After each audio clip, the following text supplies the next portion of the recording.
어디에 나 계시는 하나님, 우리가 어디에 있든지 주님은 우리를 아시며 우리의 기도에 주의하십니다.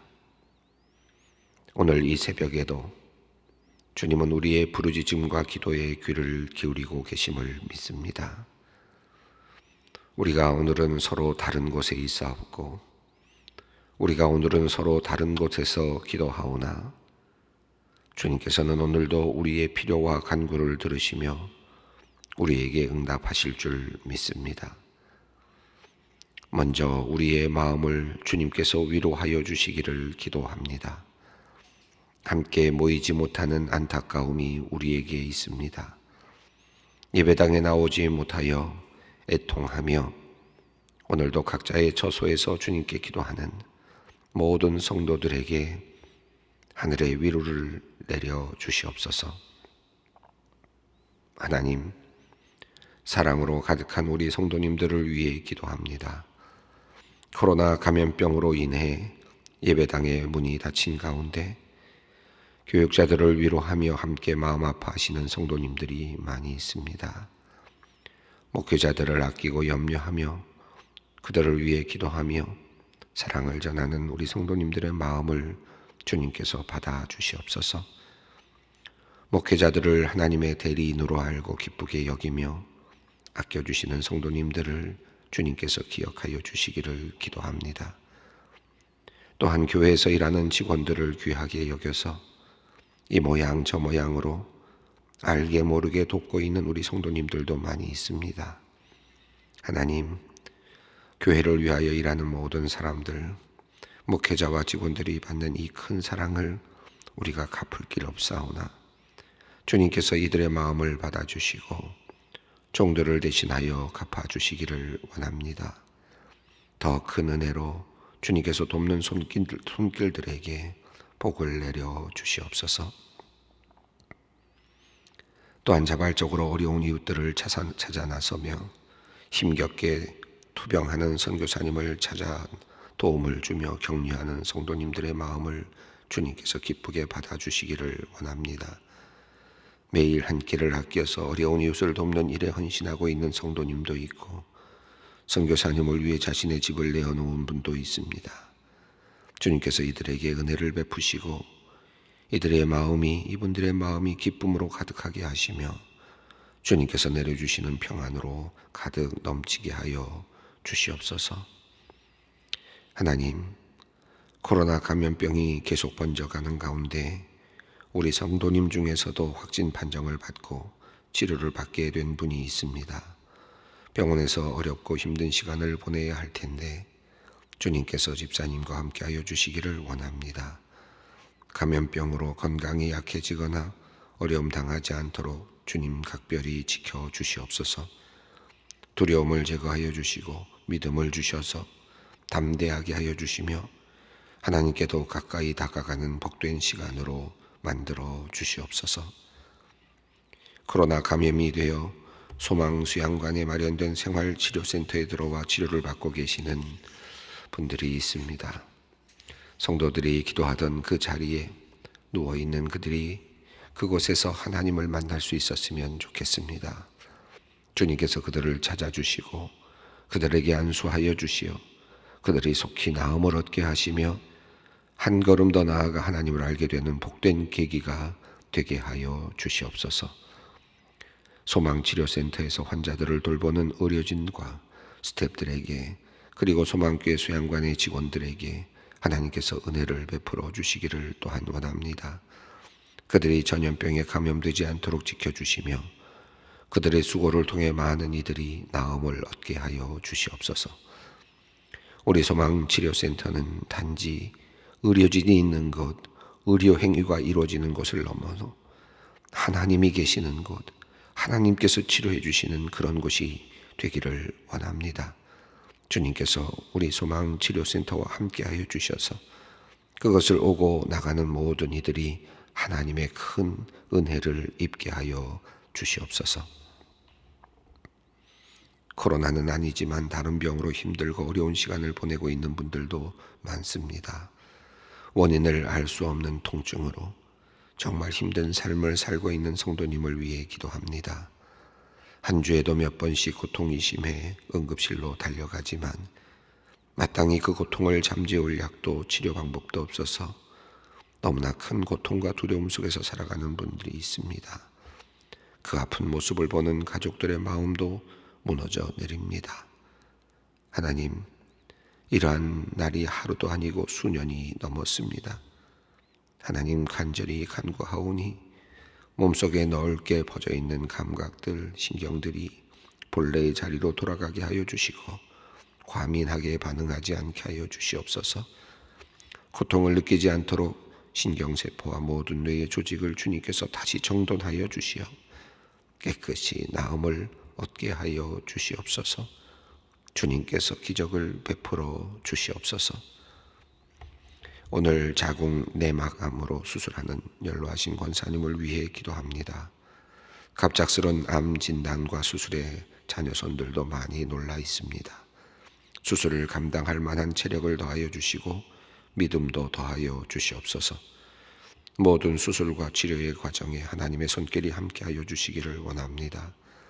염려하며 기도하는 가족들의 마음도 주님께서 지켜주시옵소서. 이번 일을 통하여 가족들이 더욱 한 마음이 되게 하시고 더욱 주님을 의지하는 복된 가정이 되게 하여 주시옵소서. 감염병으로 모든 것이 얼어붙을 것 같은 상황 속에서 하나님을 위한 일에 사용되기를 간절히 원하며 새로운 사업을 시작하신 성도님이 있습니다. 주님께서 그의 마음의 중심을 보아주시기를 원합니다. 주님께서 복을 내려주시고 멋진 일이 일어나기를 원하며 기도하는 성도님의 소원을 주님 들어주시옵소서. 하나님, 주님의 말씀을 사모하며 주님께 우리의 귀를 열고 마음을 엽니다. 오늘도 주님께서 우리에게 말씀하여 주시옵소서. 그리하여 우리의 영혼이 새 힘을 얻게 하여 주시옵소서. 성령님의 역사하심을 간구하오며 우리 주 예수 그리스도의 이름으로 기도드리옵나이다. 아멘. 오늘 말씀은 고린도전서 10장 14절로 22절 말씀입니다. 고린도전서 10장 14절로 22절 말씀 함께 봉독하겠습니다. 여러분 각자의 자리에서 함께 봉독해 주십시오. 그런즉 내 사랑하는 자들아, 우상 숭배하는 일을 피하라. 나는 지혜 있는 자들에게 말함과 같이 하노니 너희는 내가 이르는 말을 스스로 판단하라. 우리가 축복하는 바 축복의 자는 그리스도의 피에 참여함이 아니며 우리가 떼는 떡은 그리스도의 몸에 참여함이 아니냐. 떡이 하나요 많은 우리가 한 몸이니 이는 우리가 다 한 떡에 참여함이라. 육신을 따라 난 이스라엘을 보라. 제물을 먹는 자들이 제단에 참여하는 자들이 아니냐. 그런즉 내가 무엇을 말하느냐. 우상의 제물은 무엇이며 우상은 무엇이냐. 무릇 이방인이 제사하는 것은 귀신에게 하는 것이요 하나님께 제사하는 것이 아니니 나는 너희가 귀신과 교제하는 자가 되기를 원하지 아니하노라. 너희가 주의 잔과 귀신의 잔을 겸하여 마시지 못하고 주의 식탁과 귀신의 식탁에 겸하여 참여하지 못하리라. 그러면 우리가 주를 노려하시게 하겠느냐. 우리가 주보다 강한 자냐. 오늘 이 본문은 이제 오늘 본문이 우상 숭배라는 말로 이제 시작이 되고 있고, 사실 앞부분에서도 우상 숭배라는 단어가 이제 7절에도 나오고 있습니다.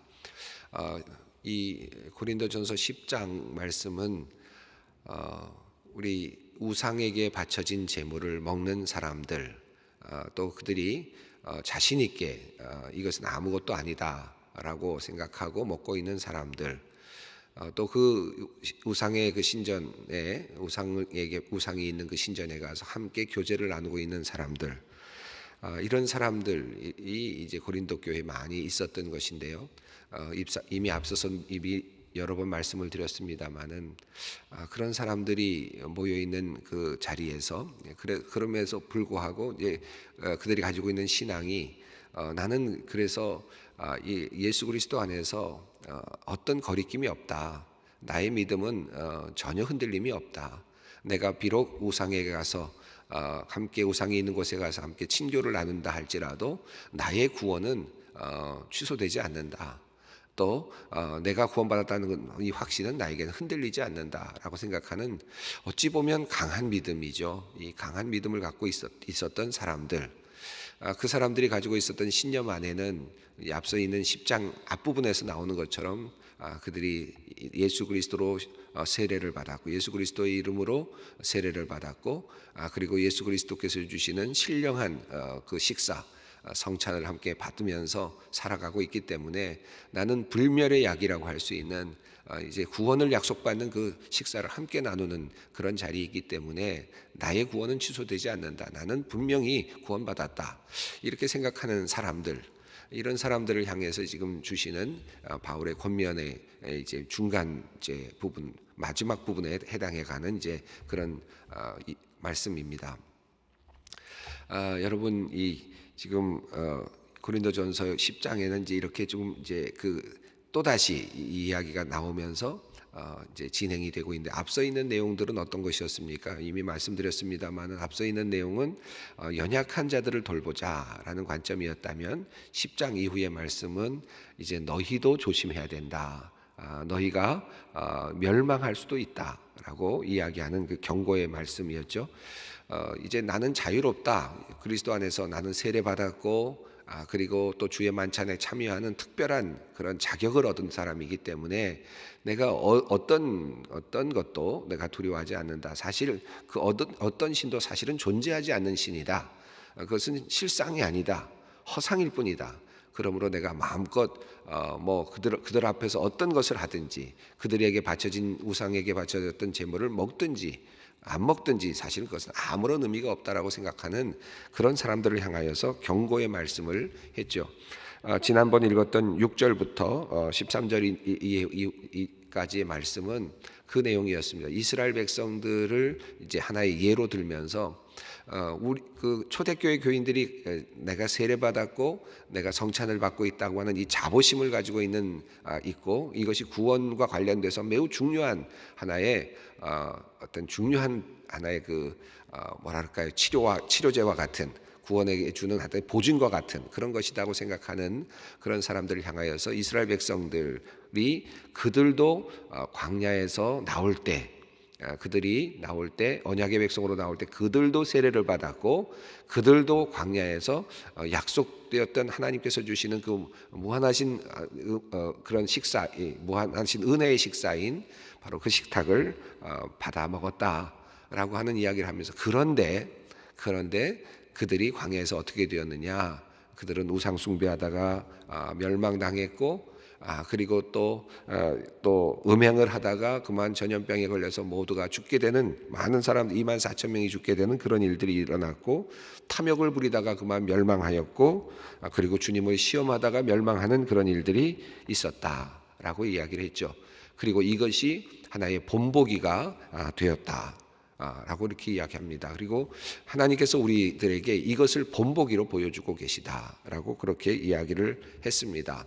자, 이렇게 경고의 말씀을 이제 구약의 이스라엘 백성들의 이야기를 다시 가지고 와서 경고의 말씀을 이제 하고 있는 이 바울이 이제 오늘 본문 속에서 또 이어지는 본문 속에서 이제 이것에 대한 결론을 이제 가고 있습니다. 14절 말씀을 읽어보겠습니다. 그런즉 내 사랑하는 자들아 우상 숭배하는 일을 피하라. 자, 앞서서 시작했을 때의 내용은 우상에게 바쳐진 제물을 먹는 자였습니다. 우상에게 바쳐진 제물을 먹는 것이 어떤가? 또 우상을 숭배하는 그 다른 신들이 있는 그곳에 가서 함께 식사의 교제를 나누는 것이 뭐 어떠냐라고 생각했던 거기서부터 출발했는데 이제 바울은 14절에서 우상 숭배라는 말을 쓰고 있습니다. 이제 너희가 그렇게 하는 것이 결국은 우상 숭배와 같은 것이다. 하나님께서 금하셨던 바로 그것이다. 너희가 그렇게 지금까지 자유롭다고 생각하면서 해왔던 그 일이 바로 우상 숭배였다라고 이야기를 하고 계시는 거죠. 그래서 사랑하는 자들아 우상 숭배하는 일을 피하라. 분명하게 이제 이것이 우상 숭배라는 것을 이야기를 하고 있습니다. 우상 앞에 놓인 제물을 먹는 것은 우상을 숭배하는 것과 같은 것이다. 이렇게 표현을 했습니다. 자, 15절 말씀을 읽습니다. 나는 지혜 있는 자들에게 말함과 같이 하노니 너희는 내가 이르는 말을 스스로 판단하라. 너희가 지혜 있다고 생각하지 않느냐? 너희가 스스로 지혜 있다고 생각하니 너희들 한번 지혜롭게 한번 다시 한번 생각해 보아라 라고 말하면서 이제 바울은 다시 사실은 지금 이 10장에서는 성찬과 관련된 주제를 이제 사실은 등장이 됐습니다. 세례와 관련된 주제가 등장했고 또 성찬과 관련된 내용이 등장을 했는데 이것이 이제 계속해서 또 몇 장에 걸쳐서 이어지면서 굉장히 중요한 개념들을 이제 우리에게 알려주고 있는데요. 이제 지금 앞서 있는 말씀에서 10장 앞부분에서 이스라엘 백성들이 다 광야에서 세례를 받고 또 주님께서 주시는 음식을 먹으면서 신령한 음식을 먹으면서 살아왔다라는 이야기를 하면서 이제 쭉 내려온 내용이 이제 16절에서 이제 다시 또 성찬에 대한 이야기로 이어지고 있습니다. 16절 말씀을 읽습니다. 우리가 축복하는 바 축복의 자는 그리스도의 피에 참여함이 아니며 우리가 떼는 떡은 그리스도의 몸에 참여함이 아니냐. 예수 그리스도의 이름으로 받고 있는 이 축복의 잔, 성찬. 이 성찬이 무엇인가? 성찬은 그들에게 있어서는 신령한 음료이고 또 불멸의 약이고 자기에게 구원을 주는 중요한 하나의 그 효과를 주는 효능이 있는 그런 음식으로 그들은 받아 먹고 있습니다. 지금 이 그리스도의 초대교회 교인들이 가지고 있었던 신학적인 어떤 의미가 그들에게 담겨져 있죠. 그런데 바울은 그 의미를 부각시키지 않고 너희들이 신령한 음식을 먹었기 때문에 너희가 완전한 그리스도의 구원에 도달하지 않았느냐라고 하는 그런 개념으로 그들에게 설명하기보다는 예수 그리스도의 보혈을 그리고 예수 그리스도의 몸을 먹는 것은 무엇이냐? 결국은 거기에 함께 들어가는 것이, 함께 참여하는 것이다. 연합하는 것이다. 라고 하는 개념을 보다 더 분명하게 부각시키고 있습니다. 성찬이라고 하는 의미가 다양한 의미를 갖고 있는데요. 물론 성찬을 통해서 우리는 예수 그리스도의 구원의 은혜를 확증하고 또 그것을 또 경험합니다. 그런 면에서 본다면 예수 그리스도의 보혈, 예수 그리스도의 그 몸을 우리가 성찬에서 받는다는 것은 구원의 확증이기도 하죠. 사실은 그렇습니다. 그런데 바울은 지금 이 자리에서는 그 말을 하지 않습니다. 도리어 이 성찬이 가지고 있는 다른 측면을 이야기를 해주는 겁니다. 성찬이 그것만이 아니다. 성찬은 우리에게 구원을 확증해주는 그런 의미를 넘어서서 또 다른 의미가 있다는 것인데요.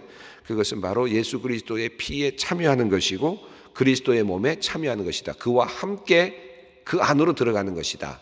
예수 그리스도의 몸 안으로 들어가는 것이고 예수 그리스도의 피 안으로 들어가는 것이다 라고 하는 그런 의미를 이야기하고 있습니다. 우리가 먹는 이 잔은, 우리가 축복하는 이 잔은 축복한다는 말은 이 이스라엘 백성들이 주로 이 음식을 먹을 때 블레싱을 하고 축복을 하고 먹기 때문에 바로 그것과 연결되는 것이고 그들이 성찬에서 늘 그리스도께 축복을 하고 그리고 먹었기 때문에 그것을 또 연상시키는 말씀이기도 합니다. 우리가 축복하는 바 축복의 자는 그리스도의 피에 참여함이 아니며 우리가 떼는 떡은 그리스도의 몸에 참여하는 것이 아니냐. 다시 말하면 피에 참여하는 것이고 그의 몸에 들어가는 것이다 라고 이야기합니다. 그래서 17절에서 이 말씀을 조금 더 분명하게 밝히고 있습니다. 떡이 하나요 많은 우리가 한 몸이니 이는 우리가 다 한 떡에 참여함이니라.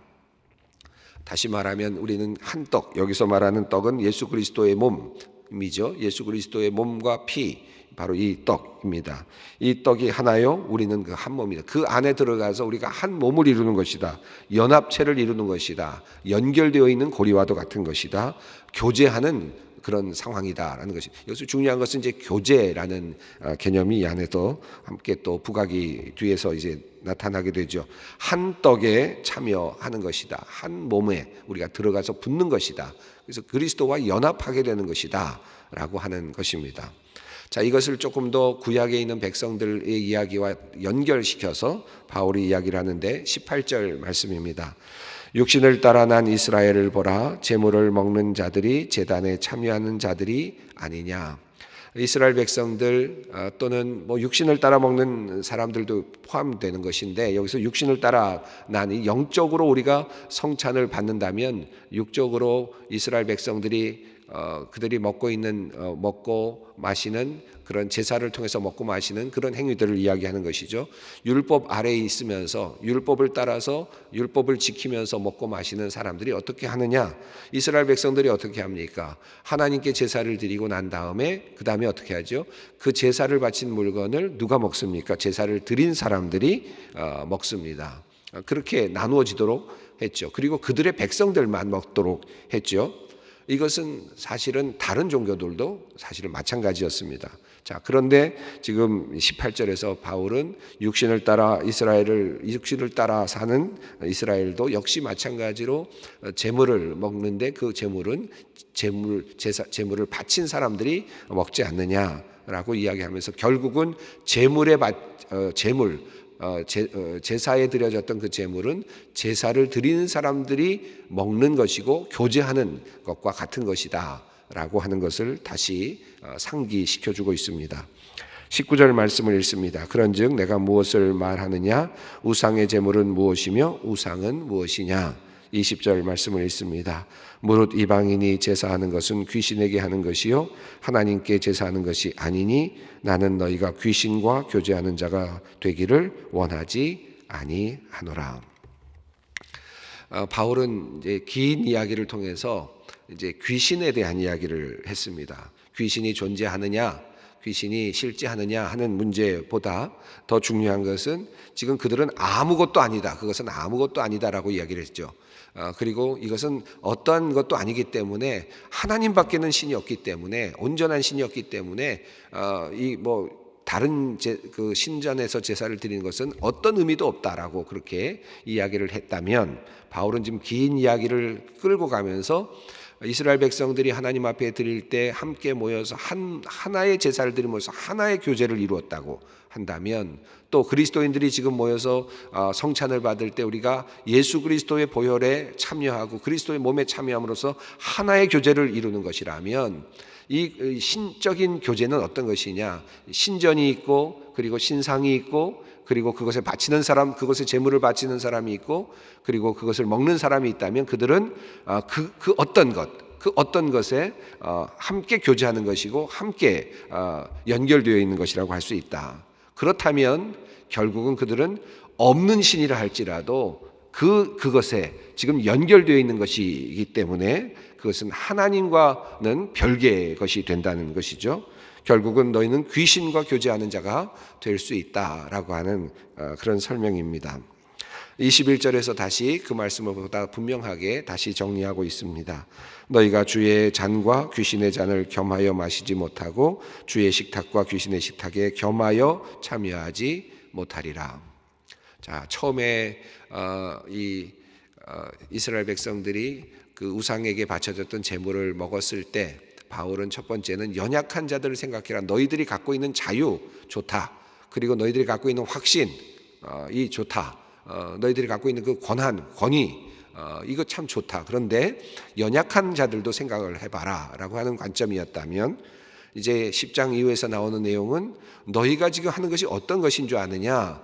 너희들이 자칫하면 멸망할 수 있다는 것을 알아야 되지 않겠느냐? 너희가 자칫하면 너희가 이스라엘처럼 사실은 우상 숭배하는 자가 된다는 것을 알지 못하겠느냐라고 하는 것이죠. 그리고 결국 그것은 너희가 귀신과 교제하는 것이 될 수 있고, 그리고 결국 하나님을 섬기지 않는, 하나님과 귀신을 겸하여 섬기는 참으로 불경스러운 일이 될 수 있다라고 말씀을 합니다. 22절 말씀, 그래서 하나님 섬기겠느냐 하는 말씀을 아니면 귀신 섬기겠느냐 둘 중에 선택하라는 그런 말씀인데요. 22절 말씀 읽습니다. 그러면 우리가 주를 노여워하시게 하겠느냐? 우리가 주보다 강한 자냐? 자, 하나님이 노하실 수 있다라고 하는 사실, 이 사실은 지금 이 부분은 굉장히 우리가 참 해석하면서도 좀 조심스러운 부분이 없지는 않습니다. 마치 이 바울의 이 이야기의 흐름 속에서는 예수 그리스도를 믿고 세례를 받고 성찬을 받는 사람들이 구원이 도리어 구원이 다시 취소될 수도 있다. 라고 하는 것처럼 보이는 그런 본문들이 꽤 중간중간에 나오고 있기 때문이죠. 그럼에도 불구하고 지금 바울이 이 본문을 통해서 이야기하고 싶은 것은 무엇일까요? 너희가 구원이 취소된다 라는 것을, 그 사실을 지금 증명하기 위해서 이 말씀을 하는 것은 아닙니다. 또 그것은 이 말씀으로 증명될 수도 없습니다. 도리어 지금 바울이 이야기하고 싶은 것은 너희가 너희의 구원이 취소될 수도 있다는 사실을 생각하면서 두려운 마음으로 너희들이 행하는 일들을 결정하고 판단하고 그 일을 실행하라 라고 하는 그런 말씀이죠. 우상 숭배이든 음행이든 그리고 또 잘못된 일을 하는 것이든 우리가 스스로 생각할 때 도덕적으로 잘못된 일이든 율법을 범하는 일이든 이 모든 것들을 판단할 때 너희가 나는 자유롭다, 나는 예수 그리스도를 통해서 십자가에 돌아가신 예수님 통해서 구원받았고 세례받았고 성찬을 받고 있기 때문에 나의 구원은 완벽하다라고 생각하기보다는 언제든지 나의 구원도 취소될 수 있다는 그 두려운 마음을 가지고 항상 판단하고 이를 결정하고 또 신앙생활을 하라라고 하는 그런 말씀입니다.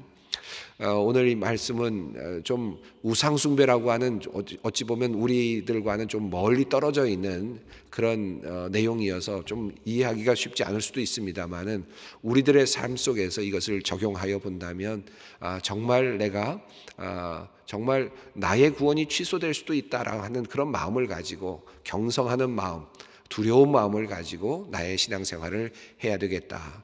나태한 마음이나 또는 자만한 마음이나 자고하는 마음, 나는 확실하다, 나는 틀림이 없다, 나는 구원받았다. 물론 이건 굉장히 중요한 얘기겠지만 이것이 자칫하면 또 다른 교만이 될 수 있고, 그리고 그것은 경직된 신앙이 될 수 있고, 그리고 다른 사람들, 연약한 사람들을 도리어 옥죄는, 그리고 그들을 더 힘들게 만드는 그런 일이 될 수도 있고, 또 심지어는 나의 구원의 길에서 내 스스로가 멸망하는 그런 참으로 안타까운 일이 될 수도 있다라는 사실을 기억할 수 있었으면 좋겠습니다.